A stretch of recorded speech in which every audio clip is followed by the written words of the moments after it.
Olá, tudo bem? Bom, vamos para a nossa última aula com conteúdo propriamente dito antes da nossa provinha. Na próxima aula, na quarta-feira, eu vou fazer uma grande revisão, a gente vai bater um papo, vou retomar todos os assuntos desde o nosso primeiro dia de aula para aquecer aí a memória de vocês e vocês estarem bem preparados, bem preparadas para a prova, tá? Fiquem tranquilos que vocês vão fazer uma boa prova.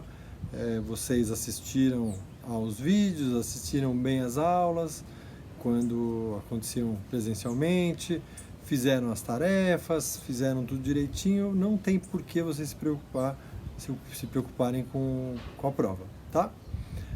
Outra coisa, vocês vão ter um tempo confortável para fazer a prova, tá?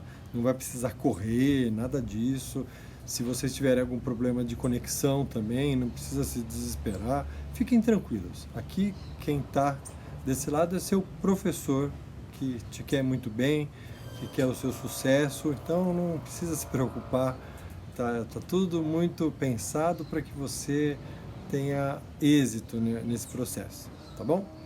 Bom, hoje a nossa aula é sobre, nós fizemos ligações químicas, falamos das ligações iônicas, das ligações covalentes e vamos entender um pouquinho, lembrar um pouquinho cada uma. A ligação iônica, ela acontece com átomos que têm poucos elétrons na última camada e entre átomos, né, com poucos elétrons na última camada e muitos elétrons na última camada. Por exemplo, o exemplo clássico é o cloreto de sódio. O sódio tem 1 elétron na última camada e o cloro tem 7 elétrons na última camada.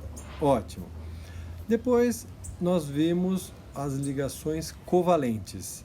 Nas ligações covalentes, elas acontecem entre átomos que têm uma quantidade maior de elétrons na última camada, e aí não acontece, como na ligação iônica, de um átomo ceder elétron para o outro. Não acontece a formação de íons.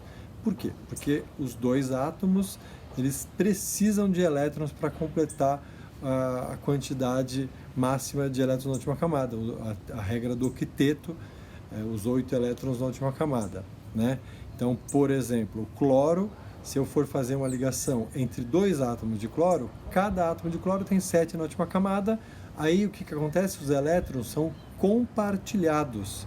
Um parzinho de elétrons, um de cada átomo do cloro, passa a rodar em volta dos dois átomos. Eles estão rodando em volta do cloro, de repente ele passa a rodar em volta dos dois átomos. E com isso, cada átomo que tinha 7 elétrons na última camada passa a ter praticamente 8 elétrons na última camada, já que o elétron tem uma velocidade estrondosa de praticamente 300 mil quilômetros por segundo. Então a gente pode dizer que ele está praticamente nos dois lugares, nas duas eletrosferas ao mesmo tempo, praticamente. Bom, isso acontece com elementos que têm 5 elétrons na última camada, como o nitrogênio, o oxigênio, que tem 6 elétrons na última camada. Acontece também com elementos como o hidrogênio, que ele não quer ficar com 8 na última camada, ele quer ficar com 2 elétrons na última camada, e ele tem 1, então ele faz uma ligação covalente. Então a ligação covalente acontece entre elementos químicos, átomos de elementos químicos que tenham muitos elétrons na última camada, 4, 5, 6 ou 7 elétrons na última camada, tá? Ou o caso do hidrogênio, que tem 1 elétron na última camada e quer ficar com 2. Então, seriam os ametais com ametais, ou ametais com hidrogênio, ou ainda hidrogênio com hidrogênio. Perfeito. Então, ligação iônica, metais com ametais. Ligação covalente, ametais com ametais, ou ametais com hidrogênio, ou hidrogênio com hidrogênio. Para vocês aí mais observadores, vocês devem estar sentindo falta de uma combinação aí, que são os metais com os metais. Será que os metais com os metais fazem ligações químicas? Sim, eles fazem. Eles fazem ligações químicas E esse é justamente o tema da nossa aula de hoje, as ligações metálicas. As ligações metálicas, elas... então, nós estamos no livro na página 101, página 102, página 103.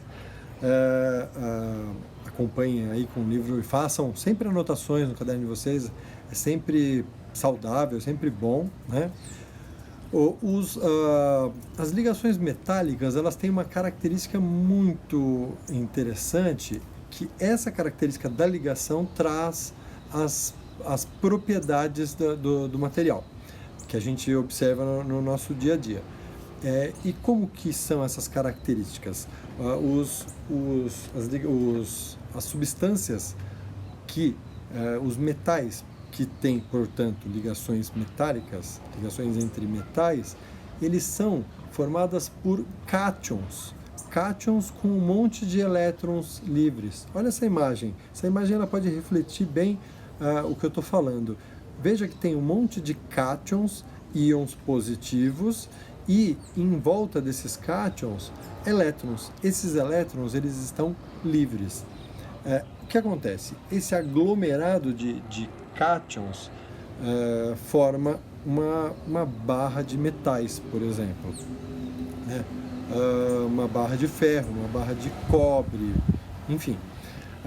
E essa característica das ligações metálicas faz com que as características dos metais apareçam. E quais são as características dos metais? Uma delas é que os metais são maleáveis. O que é ser maleável? É formar uma chapa. Eu consigo formar uma chapinha.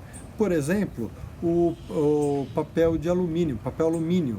Eu consigo fazer um papel alumínio. O papel alumínio, ele é feito de verdade de alumínio. Ele não é só um nome. Aquilo é alumínio, né? Olha só, eu consigo fazer uma folha de alumínio. Eu conseguiria fazer uma folha, por exemplo, de carvão? Não. Por quê? Porque ela ficaria quebradiça. O alumínio, eu consigo fazer uma chapa bem fininha e mesmo eu dobrando, ele não vai quebrar, tá? Então essa é uma característica, os metais eles são muito maleáveis, eles dobram, tá? Só para vocês terem uma ideia, a turma que vai fazer engenharia, seja engenharia de produção, engenharia civil, engenharia elétrica, engenharia mecânica, engenharia química, todos vão passar por uma matéria chamada RESMAT, resistência dos materiais. E aí vocês vão estudar as características, pelo menos durante um ano, vocês vão estudar as características das resistências dos materiais. É muito interessante essa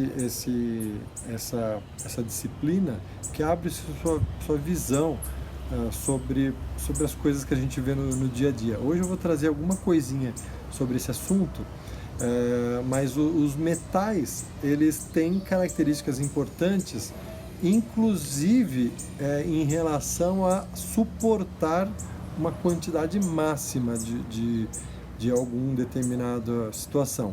Por exemplo, pegue um clips de prender folha. Se você fizer assim, ele vai quebrar? Não. Por quê? Porque ele é maleável. Agora, se você fizer assim, fizer assim, não vai ter hora que ele vai quebrar?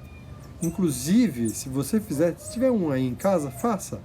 Você vai sentir que ele ficou quente. A gente estuda isso no curso de resistência dos materiais, porque está acontecendo um estrangulamento do material aí. A gente chama de zona de estricção. É só uma curiosidade, tá? Não precisa se preocupar com esse termo, nada, mas está acontecendo uma coisa nesse material que faz perder a sua resistência mecânica. Então isso é muito importante a engenharia conhecer isso. Porque imagina se acontecer isso no eixo do seu carro. Imagina se acontecer isso no eixo do avião que você está voando, a hora que ele pousar.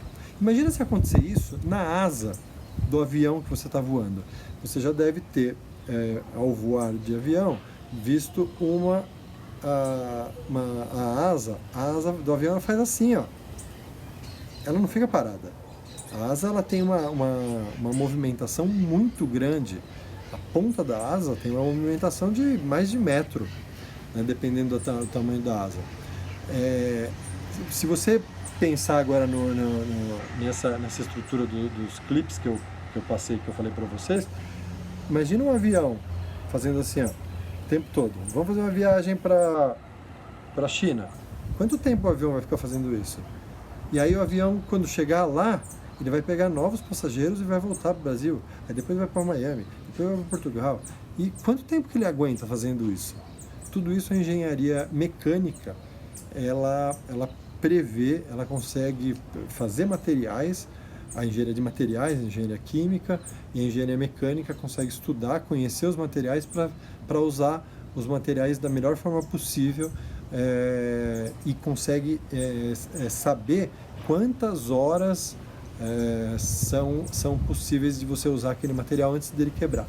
Tá? Você poderia brincar com os clips da sua casa, você brinca com um. Opa, depois que eu fiz 15 vezes quebrou.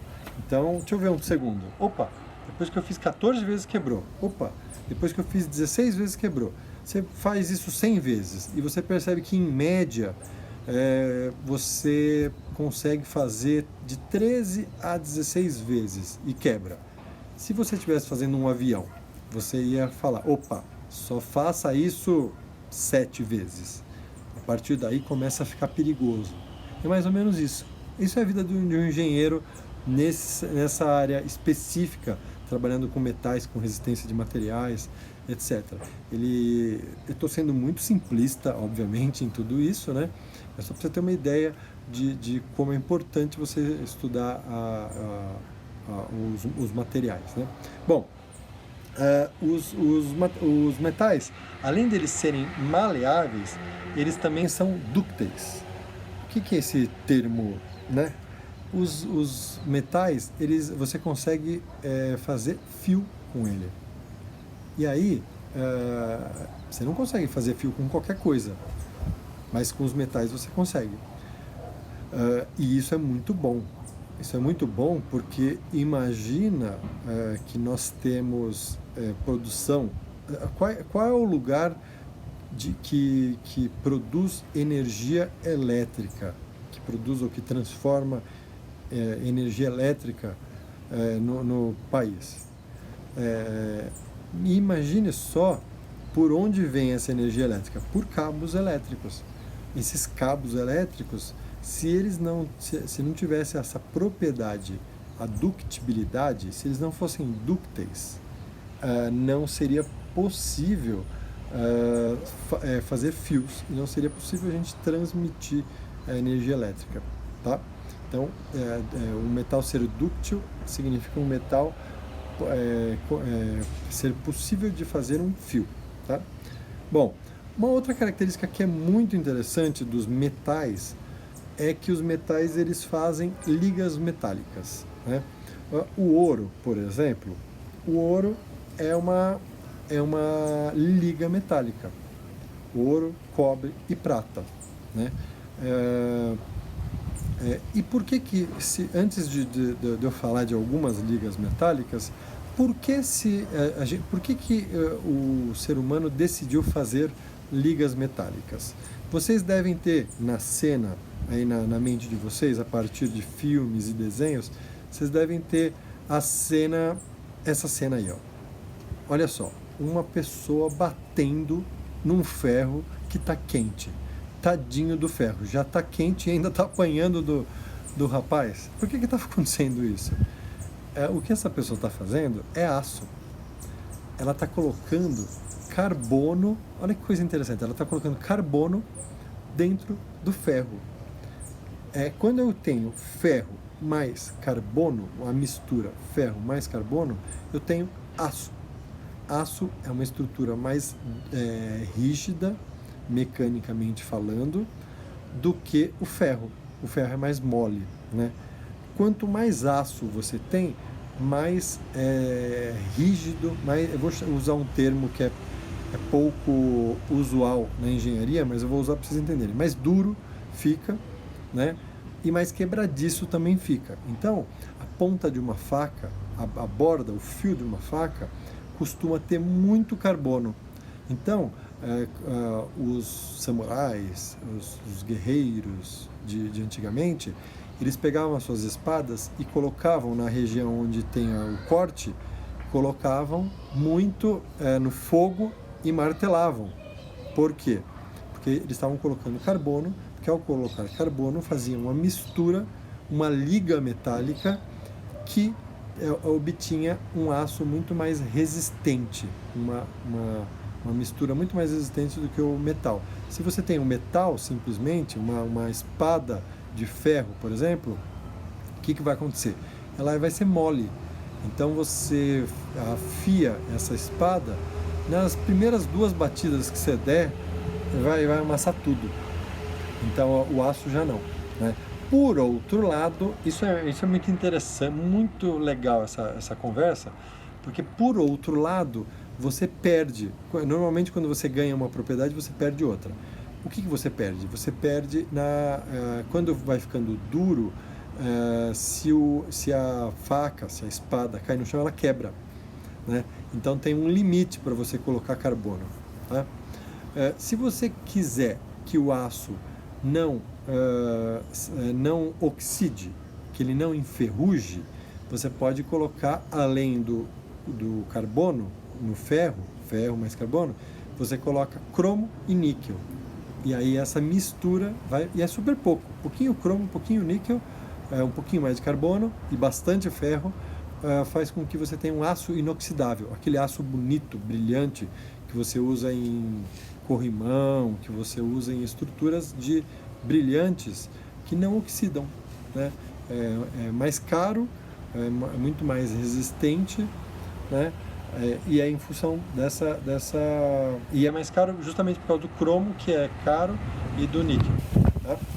Bom, e isso acontece na engenharia inteira, tá?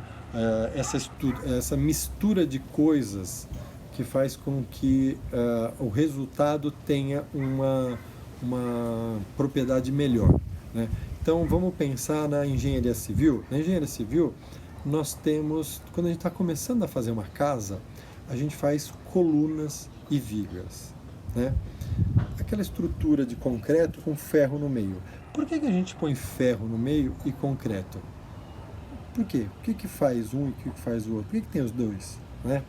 Porque o concreto, ele tem a capacidade de fazer de resistir a um tipo de movimentação da casa. E o ferro tem a capacidade de resistir a outro tipo de movimentação. A estrutura de concreto, ela não é boa para fazer isso aqui, ó. Ela não é boa. Ela aguenta compressão, aguenta muito bem a compressão, ou seja, o peso daquela estrutura de concreto que você vai pôr em cima dessas colunas. Só que se a coluna fizer assim, ela quebra. Então o que você faz? Você põe ferro lá no meio, porque o ferro, ele é ótimo, ele é maleável. Ele é maleável, então ele aguenta bem essa movimentação lateral. Mas ele não aguentaria a compressão. Só que a junção dos dois, o ferro aguenta bem essa movimentação, o concreto aguenta bem essa movimentação, os dois juntos formam uma estrutura muito potente, muito resistente para se fazer uma casa, para se fazer um prédio, para se fazer uma ponte, né? O vidro do nosso carro, né? Ele não é feito de vidro só, ele é feito de uma mistura, de um laminado de vidro, plástico, vidro, plástico, vidro, plástico. Por quê? Porque o vidro, ele traz a resistência mecânica, e o plástico, ele traz outras resistências que o vidro não traz. Por exemplo, quando bate uma pedra, você já percebeu que o vidro não estilhaça inteiro? Ele fica todo rachado, mas ele fica no lugar, normalmente, a menos que a pedra seja muito grande, né? Por que ele fica todo no lugar? Porque o plástico que está envolto no vidro está abraçando aquela camadinha de vidro que quebrou. Isso é uma segurança para nós, né? Então o plástico não quebra tanto, o vidro quebra mais, só que o vidro, ele dá uma resistência para segurar, por exemplo, o vento, a resistência do vento, tá? Então isso na engenharia acontece muito. E aí, voltando aos metais, Os metais, nós usamos as ligas metálicas para obter melhores resultados, né? Seja resultados elétricos, sejam resultados químicos de oxidação, sejam resultados mecânicos, sejam resultados estéticos, de cores, mais bonito, né? O ouro, por exemplo, por que a gente usa um anel? Esse anel não é de ouro puro e normalmente as joias em geral que tem ouro não são de ouro puro. Por quê? Ah, é porque a gente quer deixar mais barato? Também, mas não é só. O ouro puro, ele é muito mole. Você deve ter essa cena, você já deve ter visto em algum filme, algum desenho, alguém pegar uma moeda de ouro e dar uma mordidinha, né? Essa mordidinha, antigamente, quando não se tinha um padrão de ouro de tantos quilates, de tal porcentagem, etc., porque os quilates, a gente vai falar isso mais para frente, né? Os quilates, eles vão determinar quanto tem de ouro e quanto tem de cobre e quanto tem de prata, né? Então, quando não tinha esse padrão, a referência era o quanto amassava. Se amassa bastante, tem bastante ouro. Se amassa pouco, é porque foi colocado muito cobre, então esse cobre ele tá duro, ele fez a mistura ficar dura, né? Mas é importante que as joias tenham o ouro que não seja puro. Por quê? Porque o ouro que a gente chama de ouro 18 quilates, né? O ouro 18 quilates, ele tem uma resistência mecânica muito melhor, então ele não amassa. A minha aliança certamente já estaria inteira amassada se fosse de ouro 24 quilates, que é o ouro puro, né? Porque eu mexo em um monte de coisa, eu mexo nas coisas da minha casa, em lenha, quebro, às vezes eu preciso cortar um galho da árvore, etc. E eu pego em coisas, imagina se eu teria amassado tudo já. Então, eu certamente, se eu pudesse escolher, eu escolheria um ouro 18 quilates e não o 24 quilates. Então foi para baratear o custo? Não, foi a estrutura mecânica, a capacidade mecânica da minha aliança que é melhor se for o ouro 18 quilates. É melhor se for uma liga metálica do que se for um ouro puro, tá? E assim acontece em uma série de ligas. Então eu vou falar de algumas ligas aqui que vocês já ouviram falar, né? Olha essa tabela, aí tem as porcentagens, eu só vou citar os quais são, e está na tabela, está na página 101. A gente tem o latão, tem muitas coisas do nosso dia que é feita de latão, que é feita, é a mistura de cobre e zinco, tá? Normalmente, tem, por exemplo, em restaurantes, aquelas coifas antigas de restaurante eram feitas de latão. Hoje, essas coifas que puxam o gás, a fumaça do fogão, elas são feitas em aço inox, hoje em dia. Mas antigamente era feita em latão.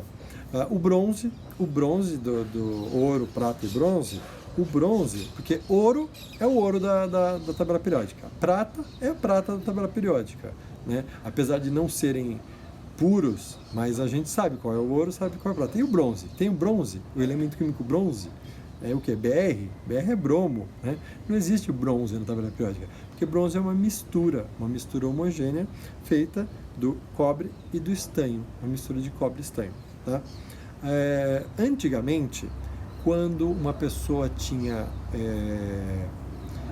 cárie no dente, o que os dentistas faziam? Eles faziam um buraco, arrancavam aquela cárie e no lugar eles colocavam uma mistura de alguns metais, chamava amálgama dentário. Por que decidiram? Essa amálgama é formada de prata, estanho, cobre e mercúrio. Por que decidiram colocar esta amálgama no dente? Olha que coisa interessante, tem tudo a ver com a física.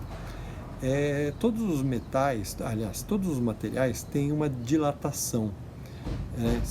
Uma dilatação em função da temperatura. Se você esquenta, o material, ele dilata. Alguns, pouquíssimos, a água, por exemplo, em algumas condições específicas, você esquenta, ela contrai. Mas a maioria dos materiais, quando você esquenta, ele dilata. Alguns, você esquenta, ele dilata mais. Outros, você esquenta, ele dilata menos, certo? A gente chama isso de coeficiente de dilatação. Vocês vão estudar isso em física com mais calma, tá? E aí, existem inúmeras situações no dia a dia que a gente precisa prever. Eu vou dar um exemplo, dois exemplos bem rotineiros. Na sua casa, a porta. Na época de verão, a porta ela tem uma dilatação e a parede, que ela é feita de tijolo, no Brasil pelo menos, ela tem uma outra dilatação, uma dilatação diferente. Cada material tem a sua dilatação. No verão, ela tem uma dilatação. No inverno, ela tem outra dilatação. Dependendo de como você faz essa porta, se você fizer muito apertadinha, no verão ela vai emperrar. Então, pode ver, uma construção nova, se você pega uma casa, você acabou de mudar para uma casa que acabou de ser construída e você mudou no inverno, aí de repente, depois de uns 3, 4, 5 meses que você está na casa, chega o verão e aí uma porta emperra. Você fala, uai, essa porta estava ótima, por que ela emperrou? Por quê? Porque aumentou a temperatura, dilatou a porta mais do que o buraco e aí a porta emperrou, tá? Isso é dilatação. Então, na engenharia, não só na engenharia, na medicina, né, e na odontologia, na veterinária, a gente precisa se preocupar muito com isso, né? Um outro exemplo é o trilho do trem. O trilho do trem, né? E não só do trem na Disney, por exemplo, isso acontece, né? Você vai um trilho aqui, o trilho e a rodinha. Se essa rodinha, se esse lugar aqui, se o trilho dilatar mais do que esse espaço, trava. O carrinho trava. Imagina só. Então, você precisa calcular o quanto esse negócio vai dilatar, em função do carrinho estar passando toda hora, para que, mesmo que ele alargue um pouquinho, esse espaço seja suficiente para não travar a rodinha. Isso acontece no trem e acontece nos carrinhos de diversão, dos parquinhos de diversão em geral, né? E aí, vamos voltar para a amálgama. Imagina só a situação que tinham os pesquisadores na época, porque você precisava retirar aquela parte do dente que estava estragada, com a cárie, só que você precisava pôr alguma coisa no lugar. Imagina se você colocasse alguma coisa que dilatasse mais do que o dente, ou menos, dilatasse diferente. O que vai acontecer? A hora que aí você punha lá no buraquinho do dente da pessoa, quando a pessoa fosse tomar um chá quente, ia explodir o dente da pessoa, se dilatasse mais. Porque imagina, o buraquinho está lá, você encheu de uma substância que dilata mais, quando a pessoa bebeu, aquele negócio dilatou mais e quebrou o dente da pessoa. Então, eles conseguiram, os pesquisadores da época, muitos anos atrás, conseguiram desenvolver esta amálgama especificamente com essas porcentagens. Então, prata, estanho, cobre e mercúrio tinha uma dilatação volumétrica muito parecida com a do dente. E com isso foi usado durante décadas esse material para obturar dentes. Aí, depois disso, com o avanço da engenharia química e da engenharia de materiais, foi substituído esse material pelo material resina, né? Uma resina polimérica que hoje em dia é vastamente usada. Então, você pega a boca das pessoas mais antigas, você percebe que tem um pretinho lá no fundo. É essa amálgama aí, que são os metais. Por isso que é o pretinho, são esses montes de metais aí que acontecem. Inclusive, essas pessoas, se elas colocarem uma bateria de 9 volts na boca, elas tomam um choque. Não só bateria, você também toma se puser, mas se colocar, por exemplo, um papel alumínio na boca, toma um choque. Só que eu não vou poder explicar isso agora, vocês vão aprender isso em eletroquímica no ano que vem. Mas o alumínio, ele interage com esses metais que estão na boca da pessoa, é muito interessante. E por último, o aço inox, né, que você já tinha falado, né, o ferro, cromo o carbono, cromo e níquel, e a solda. A solda, tem vários tipos de solda, né? Essa solda é aquela molinha que solda placas elétricas, eletrônicas. É bem brilhante, e ela é feita de estanho e chumbo. Ela é uma mistura, inclusive é uma mistura azeotrópica, que vocês viram no passado, né? E ela essa mistura, quando você encosta num ferro de solda, derrete e vai lá e consegue juntar os fios, aí ela resfria e solidifica novamente, tá? Bom, essas são as características das misturas. Tem mais um monte de outras misturas. Quer ver, tem uma mistura que acontece com muita facilidade de dois metais. Tem um metal que é o único metal a temperatura ambiente. Quando eu falo temperatura ambiente, eu estou falando de 25 graus Celsius, tá? Porque obviamente que se eu estivesse sei lá, no Canadá, eu acho que eu não adotaria temperatura ambiente como 25 graus Celsius, né? Então é bem tranquilo em regiões tropicais a gente falar temperatura ambiente 25 graus Celsius. Por isso a ciência decretou que temperatura ambiente é 25 graus Celsius, condições ambientes, tá? Então, em condições ambientes, nós temos um metal que é líquido, que é o mercúrio, tá? Todos os outros é aquele metal que tinha no piquenômetro, que é aquele equipamento que a gente usou no laboratório para medir a densidade, tá? Bom, todos os outros são sólidos. E aí, a gente consegue... Eu queria fazer agora um panorama da estrutura das substâncias iônicas, das substâncias covalentes e das substâncias metálicas. As substâncias iônicas, elas têm uma característica muito interessante, porque as fórmulas, né? NaCl é uma fórmula, né? Eu não chamo de molécula, eu chamo de fórmula. É só uma nomenclatura. H2O eu chamo de molécula, e o NaCl eu chamo de fórmula, tá? A fórmula NaCl tem cargas, tem íons, tem positivo e tem negativo. E aí, o que acontece? Esse positivo e esse negativo se atraem demais, se atraem muito, e isso interfere em algumas propriedades físicas, tá? E o que acontece? As substâncias iônicas, por elas estarem muito atraídas, elas acabam tendo um ponto de ebulição e um ponto de fusão para derreter, né, ponto de fusão, e para vaporizar, passar do líquido para o gasoso, ponto de ebulição, muito altos, muito. Temperatura de ebulição, temperatura de fusão do sal é 900 e poucos graus Celsius, aproximadamente, eu não sei de cabeça, mas é uma temperatura altíssima, né? A temperatura do sal de cozinha, tá? Inclusive, vocês devem estar perguntando, peraí, Barreto, mas eu já vi o sal líquido, né? Eu já cheguei a falar isso para vocês, né? Mas eu vou falar de novo. Eu já vi o sal líquido. Como assim? Né? O sal líquido você não viu. Você viu o sal com água. O sal aquoso. É diferente. Quando você pega sal e joga na água, ele não fica líquido. Ele fica aquoso. Para você ter sal líquido, você tem que aquecê-lo a 900 graus Celsius. É uma temperatura muito alta. Tá? Então, eu acho que até tem na página 103 a temperatura de ebulição. A 105, não tem. Então, o sal líquido, quando a gente tem sal líquido para temperar salada, é na verdade sal aquoso, tá? Só um termo que está errado, mas é que se eles pusessem também compre sal aquoso, acho que ninguém ia comprar, né? Então, do ponto de vista mercadológico, decidiram colocar o nome sal líquido, mesmo que quimicamente estivesse errado. Isso é ok, é uma estratégia de marketing, não é um grande problema, tá?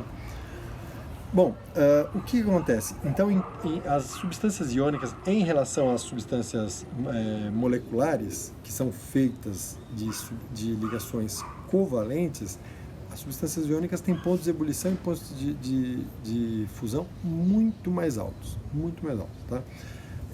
Olha a estrutura, por exemplo, de um salzinho, desse que a gente põe na salada, que a gente tempera a comida. Olha que bonitinho. A gente fala que ele tem uma estrutura cúbico de face centrada. Por quê? Porque o NaCl, ele não, a gente pensa no NaCl sozinho, né? Mas ele forma essa estrutura cúbica, lindamente, né, demonstrada por essa imagem, que são porque o positivo atrai o negativo, mas o positivo atrai outro negativo também, vizinho, que atrai outro positivo, que atrai outro negativo, que atrai outro positivo. Então, a gente pode dizer, até os físicos brincam que não existe química, tudo é física. Quando eles falam isso, é porque, na verdade, a química, o tempo todo, é um positivo que está atraindo negativo, e quando não tem positivo e negativo, é justamente a ausência deles que está fazendo as coisas acontecerem. Então, é por isso que eles brincam, que não existe química, tudo é física, né?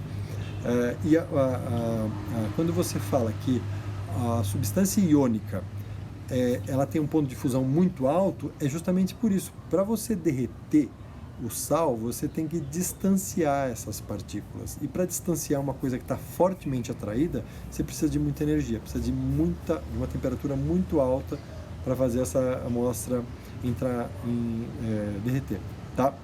Por isso.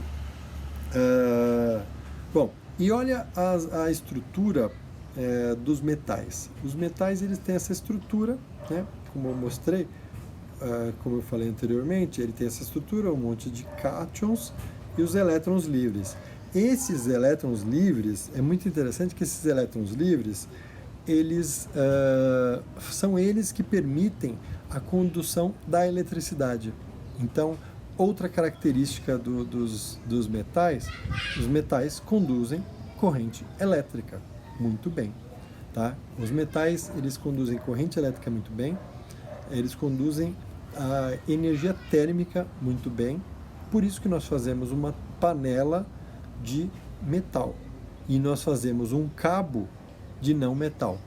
Aí você está falando, mas eu te peguei agora porque eu tenho uma panela na minha casa que o cabo é de metal. É verdade, mas você pode ver que a junção do cabo com a parte onde vai a comida, tem uma junçãozinha ali que não tem, que é feita, tem uma parte não metálica para isolar, para não passar o calor.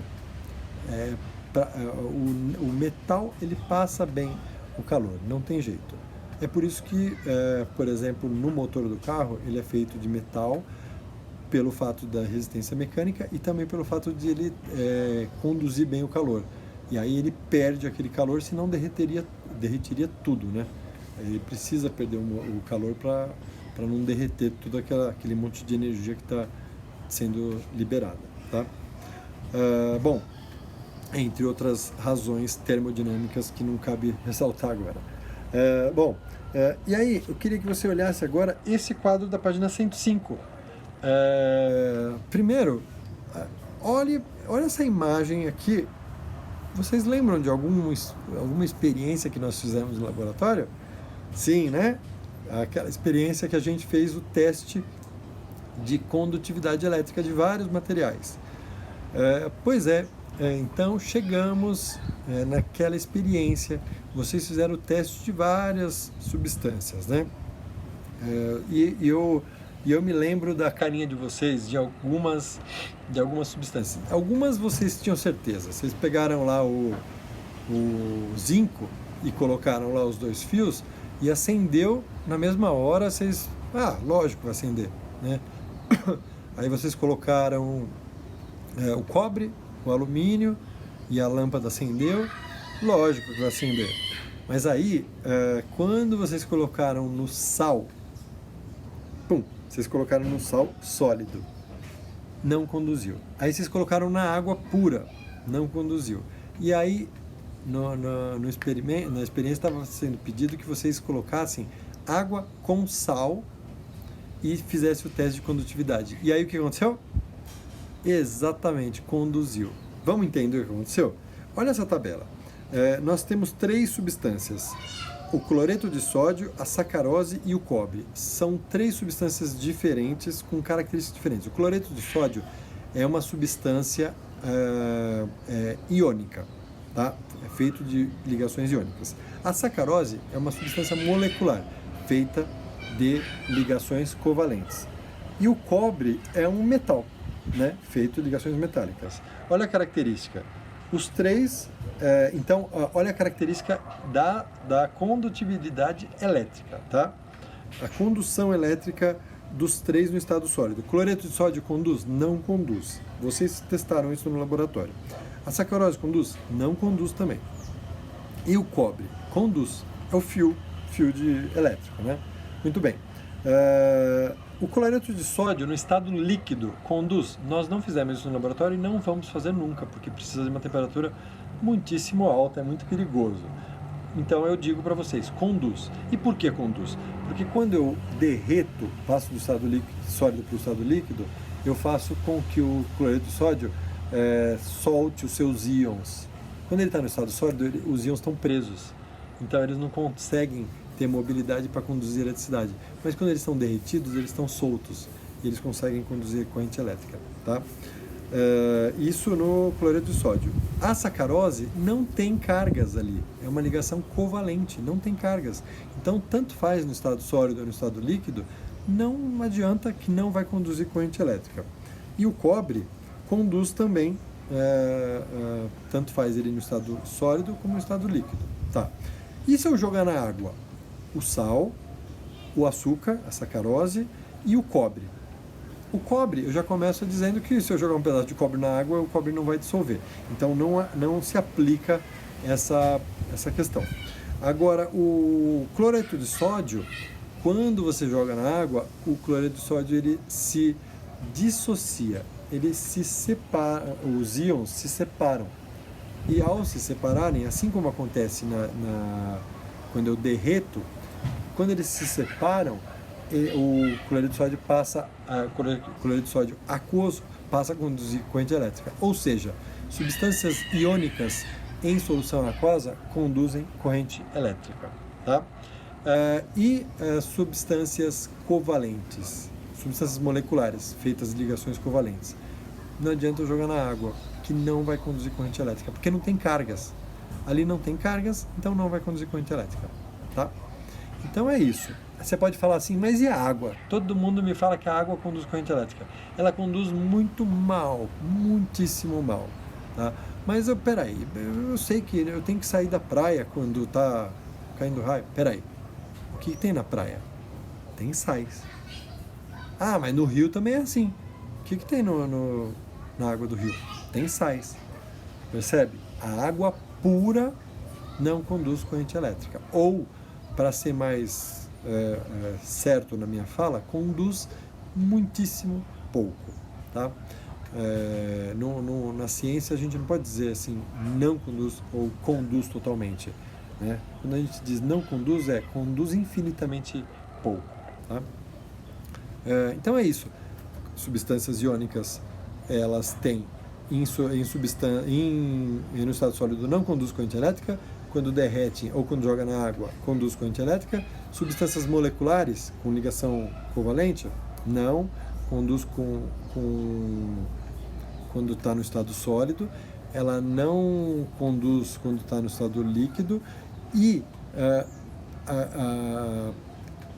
quando joga na água, se forem substâncias moleculares sem polos, e isso não precisa se preocupar agora, que a gente vai estudar com mais profundidade, aí conduz, mas é só se ocorrer ionização. Nós vamos estudar todas as ionizações, vocês vão cansar de fazer ionização. Tá? E os metais, eles conduzem corrente elétrica tanto no estado sólido ou no estado líquido. Tá? É isso. Então essas foram as ligações metálicas. Eu falei muitas outras coisas que ilustram as ligações metálicas, mas o que você precisa saber objetivamente é como que as ligações metálicas acontecem, né? Que são os cátions com os elétrons livres e as propriedades dos metais, conforme eu descrevi aqui, conforme está no livro. Tá? Essa foi então nossa última aula antes da nossa provinha. Na semana que vem, o que vai cair na prova? Tem um documento no LMS para vocês verificarem as páginas, tudo, mas eu já adianto que cai tudo que a gente estudou, né, até o presente momento, né? A química é muito assim, ela é muito de aumentando, né? Então, lá para o terceiro trimestre desse ano, eu não tenho como dizer que não vai cair ligações químicas. E lá no terceiro ano do ensino médio, vai cair ligações químicas.